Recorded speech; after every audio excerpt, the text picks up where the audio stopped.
We're going to be reading Canto 7 today.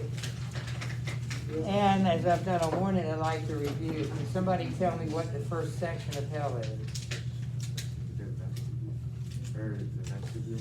Yeah, what's happening in the vestibule? It's like people who are like they're being punished, but They're being punished, but they are. They're not bad. They're not as bad. I forgot. All right, what about the vestibule? The vestibule is where the undecided are, and they're being chased by hornets. They're chasing something they could never get, and so they're undecided, and they're forced to go after something. They never went after anything in this world, so that's the punishment. What's the first circle of hell? Limbo. Lily, tell me about limbo. Basically, it's not very clear, but it says that they are away, they're in hell, but they're not being punished. They live good lives. They just didn't like do the final steps. So they just have to like wait and live with the fact that they're not in heaven. Right, so their separation is their punishment. Other than that, it's sort of like a paradise. I raised it with the Elysian Fields and Elysium. Plato, Aristotle, those are the people that are in limbo. What's the second circle of hell? Yeah, Liv. The lustful, Right, what's their punishment? they're being blown away because they would get sucked off their feet by their desires. Right, that's a good way to put it. Let's see, the third circle we just did on Monday, Carter. The gluttonous. Right, what's their punishment? So they're like, are they like in a field and they're getting bitten by dogs or Cerberus, and then there's like rain and hail. And can you explain why all that's appropriate symbolically? Or Lily can, if you can do it. Well, the dogs, it's like their appetites and stuff on Earth, so, or during their lives, like they had a desire, and they had a desire for stuff, but then it like was too much. So on Earth, their appetite was really consuming them rather than their consuming things, because it was the food that was dominating their lives and ruining it. Of course, yeah, Can I give a book? yeah. Why the rain? Why the mud and the yuck? That's also part of the punishment. Why? Remember we said food and meals are usually associated with festivity, festival, celebration, partying, fellowship, but because it was overdone, in hell it's all the opposite of that. It's not happy, it's not fun, it's messy, it's wet, it's muddy, and they're not even having fellowship with anybody. It's all separate. So now we've moved to the fourth circle, where the hoarders and spendthrifts. I think we understand what hoarders are. What are spendthrifts? Yeah. People who overspend. Yeah, and they're really two sides of the same coin. You can't hoard something if you don't have it. You got to buy it, and these people don't. The big word, the M word, letter M, is materialism. This sin is the sin of materialism. Why is materialism a sin? Why is it even a sin to hoard things? Yes. Because it's like idolatry. Yeah. Yeah, it's your pleasure comes from something other than God. Ultimately, God should be the source of all our pleasure. And that's an example of not doing that. So, Lilani, would you read the story at the top of the page? And Story, you can read the first page. At the entrance of the fourth circle, the public servitors of Pluto, and Virgil is identified to use a word of power. In this circle, the hoarders and the spendthrifts will heap rocks against one another, and here Virgil explains the nature and working of luck, or fortune. Then, crossing the circle, they extend the cliff to the Marshall stick, which forms the fifth circle and contains the rockwood. Skirting its edge, they reach the foot of the tower. So this circle is actually this canto covers two circles. The fourth circle and the fifth circle. We'll start here. Sawyer will. Who is Pluto? He's the king of the underworld, and he speaks to them and tries to stop them. This is at least the third time somebody in hell tried to stop Dante from what he's there to do. And Virgil reminds them that you cannot oppose God. You can certainly, you can try, but ultimately God gets everything he wants. You cannot thwart the plans of God. So everything you read in the Bible, it cannot be stopped. Nothing you can do can stop it from happening. And it's true in hell. So, would you mind reading? Pape, Satan, Alate. Pluto, gobble with his, gable with his fucking tongue. My all-wise, gentle guide to me unhappy, said, Pardon me. Let no fears do thee wrong. He shall not stay the journey down this steep. His powers, whatever they be, are not so strong. Then turning him and letting his glance sweep over that bloat face, peace thou damned wolf, said he, go choke in thine own venom to the deep. Not without cause we go, I say to thee, this it is will on high. Our Michael took vengeance on the proud adultery. Then as the sails belling and the wind swell, tumble and tingle on a crack of the snapping mast, even so to earth the savage monster fell. And we to the fourth circle downward pass, skirting a new stretch of the grim abyss, where all the ills of all the world are cast. God's justice, who shall tell the agonies heaped thick and new before my shuddering glance? Why must our guilt smite us with strokes like this? As waves against the encountering waves advance above Charybdis, clashing with toppling crest, so must the folk here dance and counter dance. All right, that's good, thank you. Let's look at question number 30. Pluto tries to stop him, Virgil says, you can't do that, you can't thwart the will of God. And he calls him a wolf. Peace, thou damned wolf, go choke in thine own venom. So when he's talking to Pluto, he's kind of also talking to Satan. It's sort of the same thing. Why is it appropriate to associate Satan with a wolf? And don't forget the three animals at the beginning of the story, Lily and then Libby. Because the wolf is horrible and it represents fraud. Okay, and Libby, why is fraud associated with Satan? He's- Fraud meaning deception and trickery. He's sly and, like with Eve, he deceived her into eating the apple and such. So Did they- he's just known as being deceptive. Very good. Satan's modus operandi, his method of operation, is deception. He's a liar. He's an accuser and a liar. He accuses you of your sin before God. He reminds you of your sin. God is telling us, once you're forgiven of your sin, you can move on. But he's also a liar. He tells us that the Word of God isn't true, that you can't rely on it over and over. So anyway, that's appropriate. That's 30. And we will see now if we go to, why don't we go to 80? Could you read about half of it? What one? Top of page 111. More than elsewhere, I saw them thronged and pressed aside and that, yelling with all their might and shoving each a great weight with his chest. They bumped together, and where they bumped, wheel right, round and return, trundling their loads again, shouting, why check away, why grab so tight? Then round the dismal ring, they pant and strain back on both sides to where they first began. So as they go bawling their rude refrain, and when they meet, then each breaks a span, half round the ring to joust, and the other list, I felt quite shocked, and like a stricken man. Pray tell me, sir, and I all this, what is it?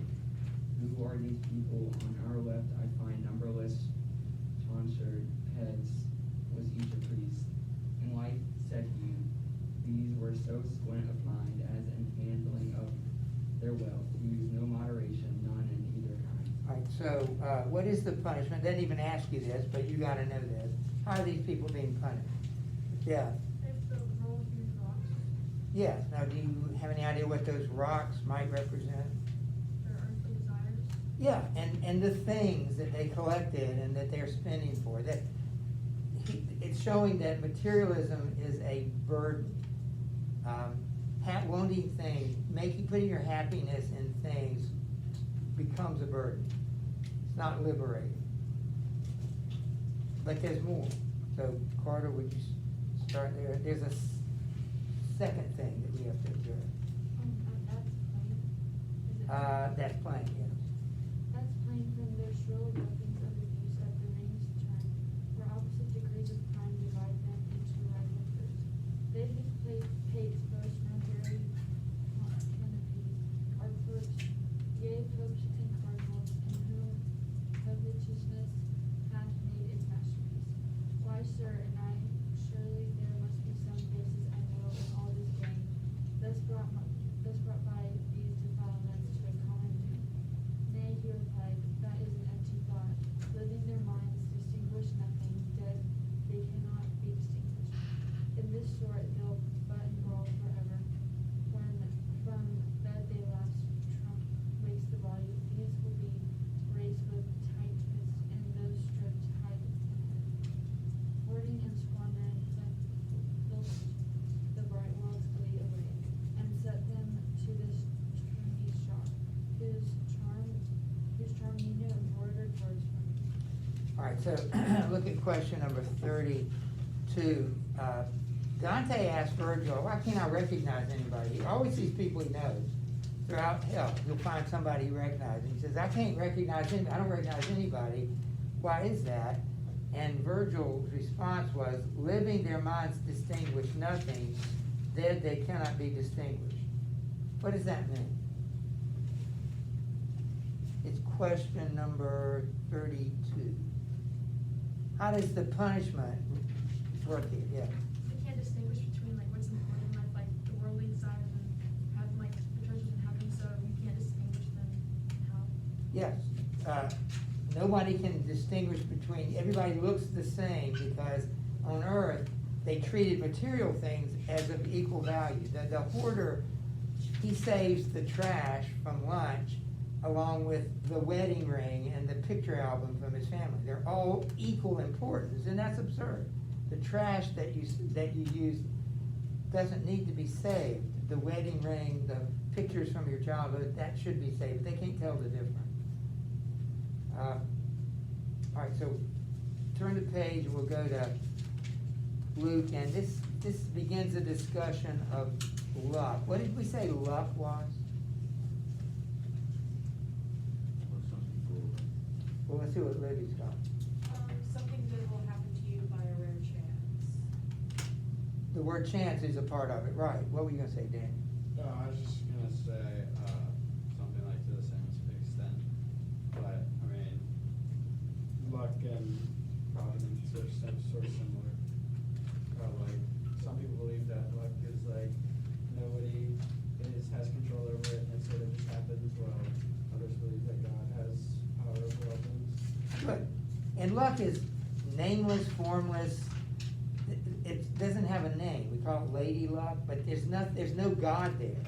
People who believe in luck and talk about luck, they probably don't think of that as God. We know that God is behind all things. So Carter's gonna read this. I'm sorry. See how my son can define and of all these goods, grateful for the boon, the boon that is delivered in the hand of love, for all the gold that the deep moon or ever was cannot avail to buy, repose for one of those weary souls, not one. Master, I would hear more of this. Said I, what is this love? Whose talents take it in, and all life's good things that go so pleasantly, that he all would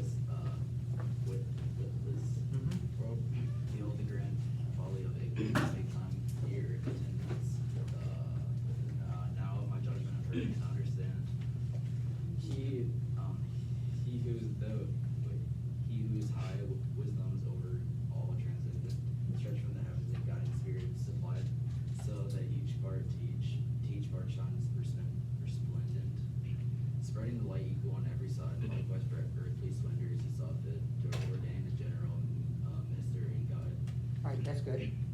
So what people call luck, like why does some guy win the lottery and you don't win the lottery?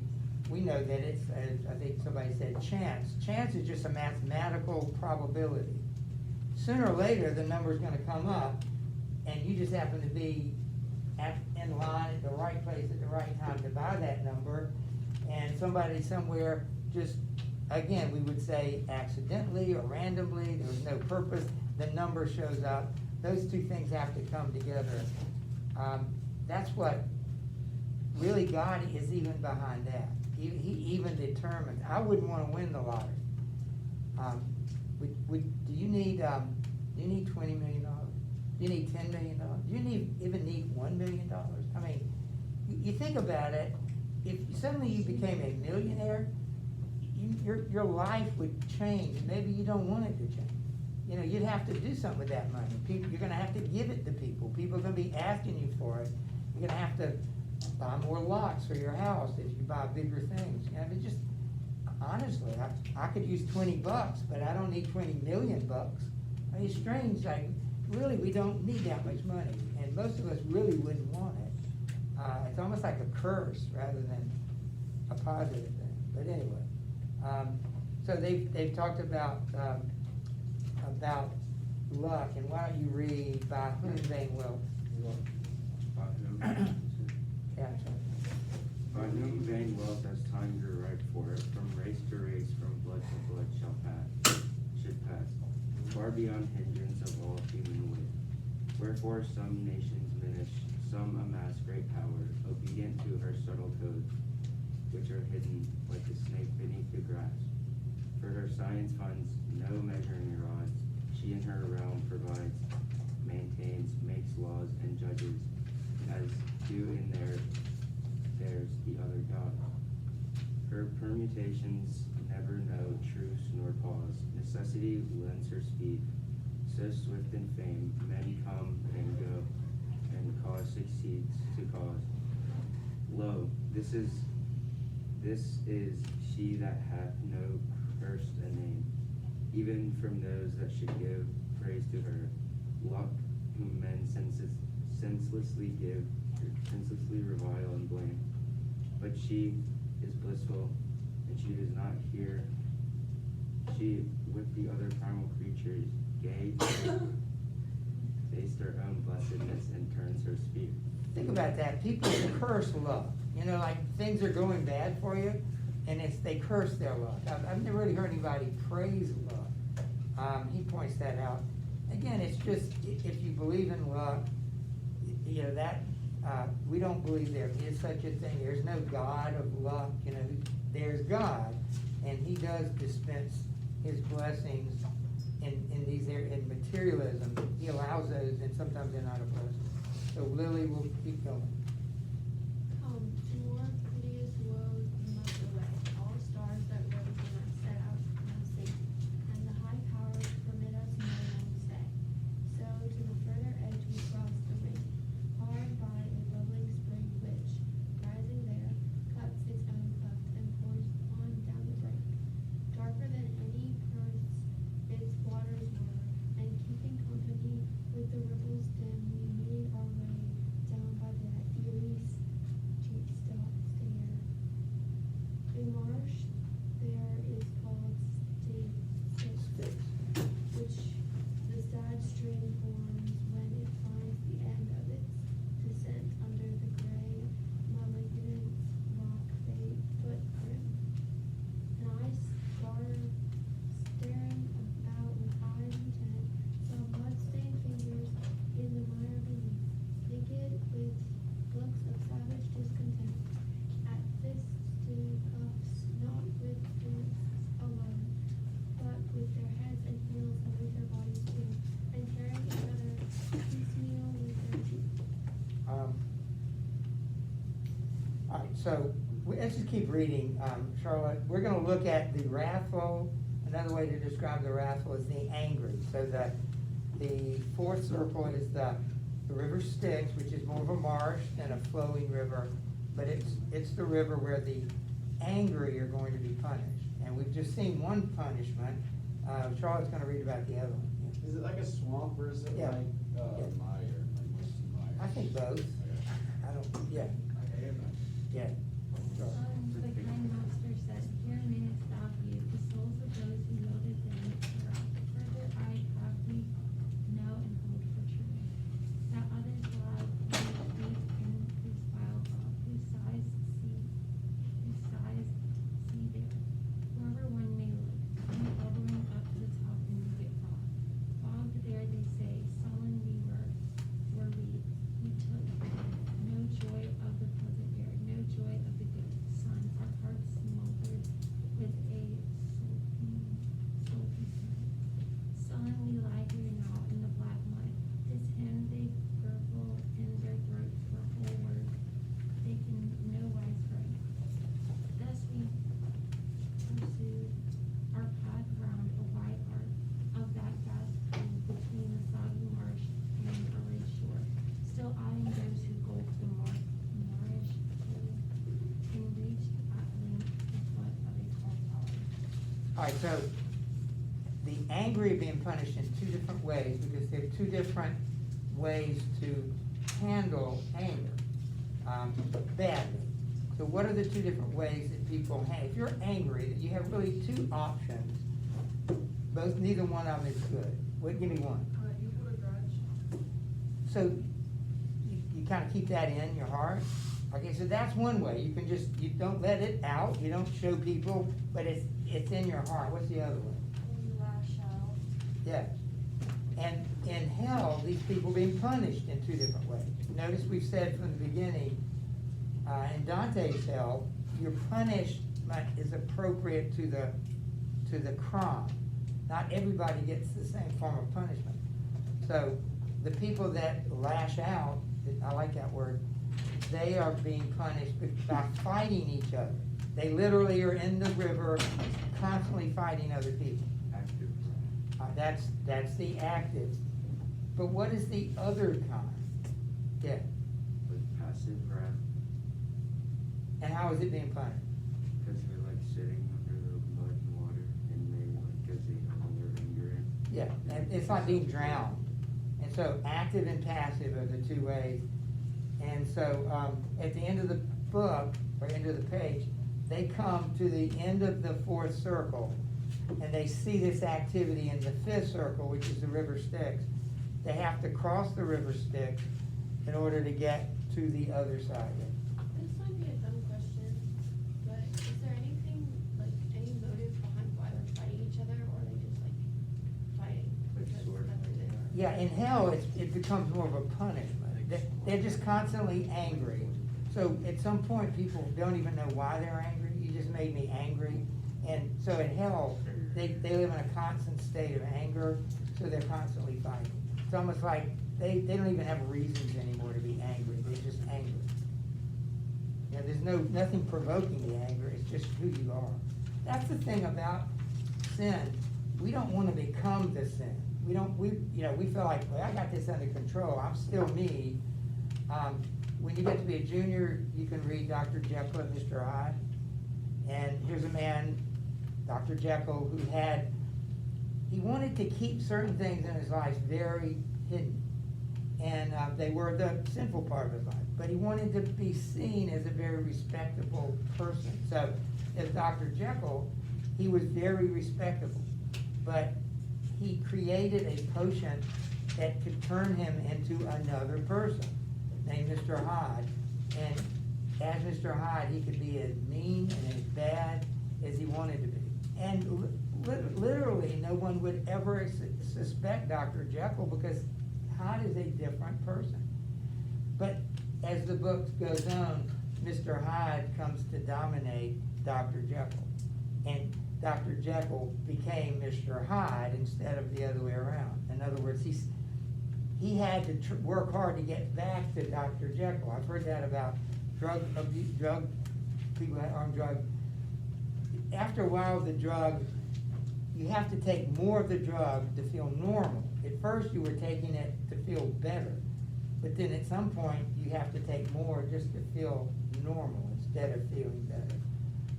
These are fascinating things about about hell. By the way, they're at the foot of a tower. It says it's like a lighthouse. They notice that the tower they're standing under is sending signals to another tower back and forth. So as we start this next section, we'll go to, is it Charlotte or Libby? It's All right, Libby, would you read the background? And this is circle 5, and we'll read half of it at least. From the watchtower on the edge of the marsh, a beacon signals to the garrison of the city of Diz that Dante and Virgil are approaching, and a boat is sent to fetch them. Phlegyas ferries them across Styx. On the way, they encounter Philippia Argenti, one of the raft holders, recognized by Dante, and tries to attack them. They draw near to the red-hot walls of the city after a long circuit disembark at Philippias. Virgil parleys with the fallen angels who are on guard there, but they slam the gate in his face. The two codes are obliged to wait for the divine assistance. Great, so we'll go to Daniel. I say, continuing, that ere we came to that tower split, our eyes had long been led to its summit by two twinkling points of flame, which we saw kindled there. While far ahead and almost out of eyeshot, we espied an answering beacon's flicker. So I said, turning to the well of wisdom at my side, what does it say? What does the other like? Wink back. Who makes these signals? He replied, already across the water, heaves in sight. What's to be looked for from the signals waft? So it be not veiled from thee by the blight of these marsh mists. I looked, and never shaft so swift from bowstrings sped through the thin air, as through those turbid waves the low craft came skimming towards us. One sole mariner guided its course, who shouted from the prow, "Oi, oi, thou wicked spirit, so thou art there. Name, Phlegyas. Phlegyas, said my lord, peace now. This time thou criest in vain, for art no meat for thee. Thou hast but to ferry us o'er the slope, as one who hears of some outrageous cheat practiced on him, and fumes and choked with gall. So Phlegyas, thwarted, fumed at his defeat. All right, so they are waiting on this side of the river Styx, and here comes this ship, ferry, across the river, and here's the ferryman, Phlegyas. And I need to give you a little background on Phlegyas. Phlegyas was the king of, I can't remember what he's king of, I can check right now. He was the, I'm just looking at the notes, he was the king. Sorry. King of Boeotia, all right? And he, in anger, burned down the temple of Apollo. So he is an angry man, actively angry, and so he is the person who sails across. And they pick up Dante and Virgil, and he will turn around and sail back.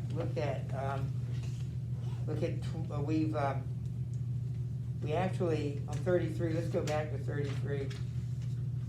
It says, discuss the personification found on page 113. It says 112, but it's really 113.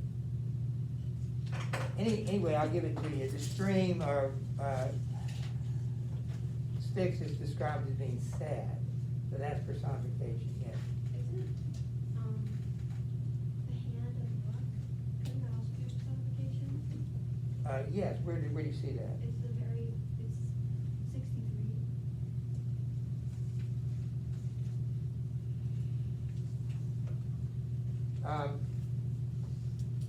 Yeah, what line?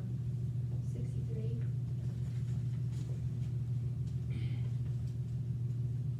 Okay, yeah. That would work. All right, so at the top, we're gonna have a very interesting event, and we'll go to, I guess we'll go to Leroy. This is an important turning point in the book, yeah, quickly. So then my guide embarked, and at his call I followed him. And not till I was in did the boat sink to ground at all. Okay, just note, this is question, number 36. What just happened that reminds us that Dante's not dead, he's not a spirit, but he's a human with a body? Yeah, with, He has physical weight. So, and the, yeah. and the boat seems to move when he gets on it. The spirits don't have a weight, so the boat doesn't move. But when he gets on it, the boat shifts and moves, so, you can keep reading. When we were set in an ancient vessel that came forth at once, cleaving the waters ground deeper than purple, our voyage to begin. And as we ran the channel of the dead slime, there started up at me Mud-soaked head, crying, "Who art thou? Come here before thy time." "No, I come," said I stay not. "Thou who art made so rank and beastly, who art thou? Go to, thou seest that I am the one who weeping," he said. "And I am amid the weeping of a accursed spirit. Do thou remain and run. I know thee filthy as thou art thou." Then he stretched out both hands to clutch the boat, but the master was on his guard and thrust them back. Hence to the other dogs, troubled it not. And after laid his arms about my neck and kissed my face and said, "Indignant soul, blessed is the woman that bare thee. This bold Jack was an arrogant brute and a woman, nor his whole life can deliver its final and sweeping touch. So must his raging spirit have right he and here and all. Many who struck my kings out there are such as here shall wallow frog-like in the mud, leaving behind nothing but foul reproach. Master, said I tell thee, it were good if I might see this film in those swells, before we have passed the lake. Oh, that I could." And he made answer, "Thou shalt gaze thy fill wherever thou set eyes on the far shore. Herein 'tis fitting thou shouldst have thy will." And soon I saw him set upon so sore by a muddy gate in such a full column, that I still praise and thank my God for it. All right, there's something really important happens here. I want you to write his name down. Filippo Argenti. Sounds like an Italian suit maker, doesn't it?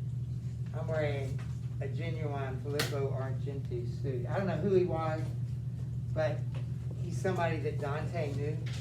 And Filippo Argenti is in the River Styx. He's one of the actively angry people. And he grabs the boat and accosts Dante and says, "Who art thou? You're alive. Who are you?" And Dante refers to him, and then he grabs the boat, and Virgil throws him out of the boat, or he's grabbing it, he tosses him back in. And so the question here is this: when Dante's talking to this guy, he says, "Amid the weeping and the woe, accursed spirit," he calls him an accursed spirit, "do thou remain in wrath. I know thee, filthy as thou art, I know." So he kind of, he cusses him out, so to speak. And then Virgil tosses him back in. And then Virgil says this, "Blessed is the womb that bare thee." He kissed Dante's face, Virgil did, and calls him blessed, or calls the womb blessed that bore him. Why does Virgil, question 37, why does Virgil justify or praise the anger that Dante had toward this guy? Yeah. Maybe because he didn't feel bad for him and he was like, "You deserve this." Well, yes, that's true. Did you hear that? Remember, how did he feel toward the people in the circle of lust? He felt pity. Right. And if we see the sins in hell, though they're other people's sins, if we see them as the sins that Dante himself may have had, then how should we treat our own sins? With pity or with disdain? With disdain. Right. Remember he said, cut the right hand off if it causes you to sin, pluck the eye out. How should we treat our sin? Like an infection. Yes, like it's a disease, and it is. Physical diseases aren't going to send you to hell. You can be very sick all the time, and that's not going to be the reason you go to hell. The sin that you have will cause you to go to hell if it's unrepentant and unforgiven. So Dante, by showing anger, he's really showing his anger towards sin. Not so much the sinner, but towards sin, and that's an improvement. And so the ship sails on, and Filippo Argenti, falls back into the water and continues to fight. So we'll start with Sean at the top of 118. Abbot Filippo Argenti, they were falling. Loo, the shade of the fierce Florentine turned on himself, biting with his teeth and mauling. So what is anger really? Again, it's kind of like materialism, or kind of like appetite. What's wrong with anger? What's it basically going to do to you? Drive you crazy. Yeah. It's going to self-destroy you. So anger, that's why you got to deal with it. By the way, Matthew 18, chapter 18, I don't remember the verse. Jesus talks about a way to deal with people that have hurt you or made you angry. Do you know what that is? Turn the other cheek. That's a possibility. That's always a possibility. Just forget it. But if you can't just forget it, you know what Jesus says you should do? Go to the person and talk to them. And if it cannot be resolved, he says go to the church and tell them, and then eventually you just got to cut that person out of your life if they're causing problems for you. But you went, you tried to talk it out. Gossip is not a way to do it. Did you hear what so-and-so did to me? And then, slandering the person behind their back is not the way to handle it. Go to the person and say, you did this to me, and that really hurt. And if I'm so sorry, I won't happen again, then you've won a friend. If they say, I don't care, then, you have to deal it. And by the way, those are with Christians. A lot of people aren't going to, you probably wouldn't feel comfortable going up to the guy that robbed you and, telling him, listen, you really hurt me when you robbed me. That's not what we're talking about. We're talking about people and friends. So anyway, they continue to fight, and it's self-destructive. You can go ahead. There left we him, as doth this tale of mine, for on my ears there smote a wailing cry, and I craned forward, eager to divine its meaning. See, my son, it now draws nigh, said my good Lord, the city named of this, with its sad citizens, its great company. And I see its mosques arise clear from the valley yonder, a red shell, as they're drawn out of glowing furnaces. And he replied, the flames unquenchable that fire them from without, thus make them burn ruddy, as thou sayest in this the nether hell. And we now were come to the deep moats which turned to grid that city all disconsolate, whose walls appeared as they were made of iron. So I hope you're writing in your book. That's the best place to put your notes. If you can lose the separate sheet that goes with it, but you have to lose the whole book to lose the notes. So I would recommend, at least at the top, circling the word city of this. Now that they're through the fifth circle, they have completed the first section of hell. Turn back with me to page 84. Turn back to 84.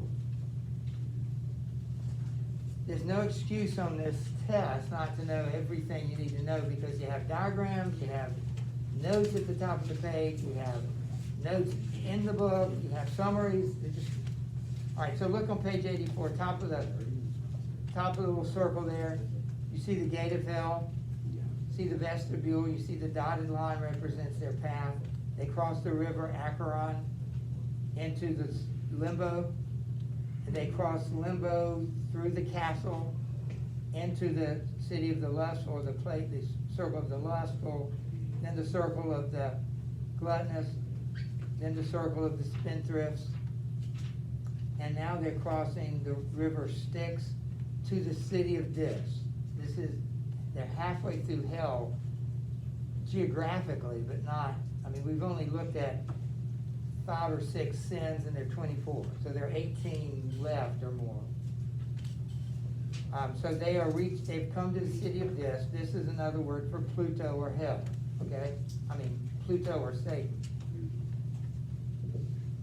We notice that there's fire coming out of the city of Dis, and that there are mosques there. What does that tell you about the author's attitude toward Islam? Yeah. Yeah. Resentful, thinks they're sinning. Right, and not to pick out just Islam, but any religion other than Christianity that teaches anything other than the truth of the Bible is in the same category. So let's pick up there, Taylor, with a long way. A long way round we had to navigate before we came to where the ferryman roared. Out with you now, for here's the gate. 1,000 more thronging the barbican. It's a tower at a gate. I saw spirits fallen from heaven who cried angrily, who goes there? Why walks this man? Undead, the kingdom of the dead. My guide, wary and wise, made signs to them, to show he sought a secret parley. Then their pride abating somewhat, they called out, Why so? Come thou within the bid that fellow begone, thou rash intruder on our realm below. Let him wend back his foolish way alone. See if he can, for thou with us shalt stay. Thou through the nighted land hast led him on. Reader, do but conceive of my dismay. Hearing these dreadful words, it seemed quite plain. I never more should see the light of day. All right, so what do we see at the city of Dis? We see, well, first of all, spirits from heaven. Who would they be? Who would, and what's another word we call the angels in hell? Demons. All right, so first time we've seen demons. First time so far in Dante we've actually seen demons.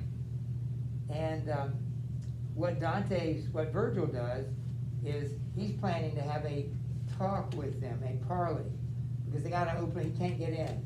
So he's going to go to the front gate, he's going to have a discussion with them, and they're going to, they're still not going to let him in, even though he told them, you know, like he's telling everybody else, we have to do this, God wills it. They're going to refuse, and we won't do it today, but tomorrow we'll read that they have to wait for somebody to come from heaven. This is going to require special help from heaven to come down and force the door open. So part of the section we're in now is a hiatus. You know what a hiatus is? Hiatus. It's like waiting. It's a period of inactivity. And so they're going to be waiting, and one of the most important chapters in the book is going to come up where they talk about what's coming. They describe the rest of hell and the reasoning. So when we get to that, it's going to take us a little longer to get through that. So note that your vocabulary is due tomorrow. We're going to stop at the top of page 119 tomorrow.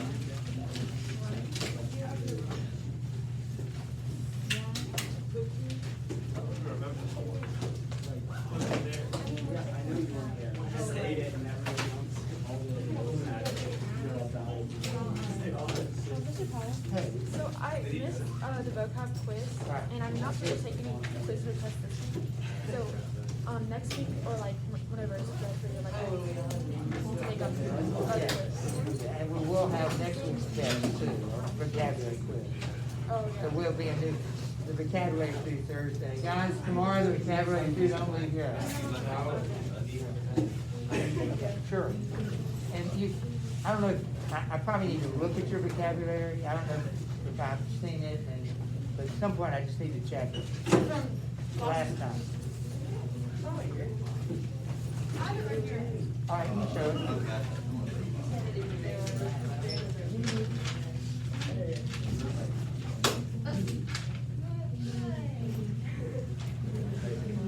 All right, I got it.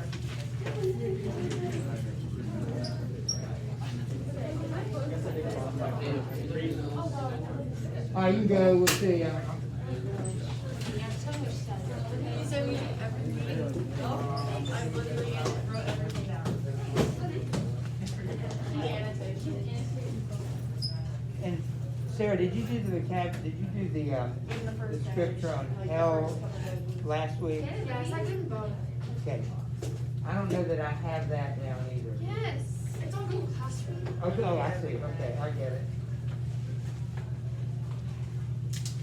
I have for Sarah. Got it.